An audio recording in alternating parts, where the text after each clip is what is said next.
এটা ছিল আমাদের বাড়ির মেন গেট। যখন এই ফাইবারটা লাগানো হয়, ভাইয়ের মানা করা সত্ত্বেও ফোনে ফটো দেখে আমি এই কালারটাই চুজ করি। সামনে থেকে ভাবিনি কালারটা এতটা উগ্র হবে। যখনই এই দরজাটা সামনে থেকে দেখতাম এতটাই চোখে লাগতো যে মনে হলো না, কিছু তো একটা করতেই হবে।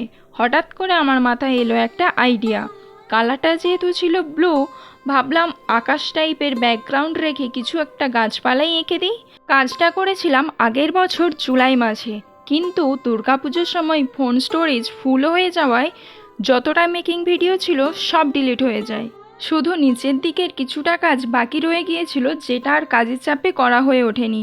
সেটা করেছি এবছরের ফেব্রুয়ারি মাসে, তাই ওইটুকু ভিডিওই তোমাদের দিতে পারলাম। নিচের ইয়েলো কালারটাই ঘরের দেওয়ালের মতো কিছু একটা বানাবো ভেবেছিলাম, কিন্তু সেটা আর বানানো হয়নি। শুধু এই ব্লু কালারটা এতটাই চোখে লাগতো সবার, তখন সবাই বলতো কালারটা খুবই উগ্র। কিন্তু এই কাজটা করার পর সবার চোখে লেগেছে এই পেন্টিংটায়। তখন আর ব্লু কালারটা কেউ অতটা মনোযোগ দিয়ে দেখেনি। যাই হোক, আমার এই ট্রান্সফরমেশনটা তোমাদের কেমন লাগলো তোমরা অবশ্যই জানিও।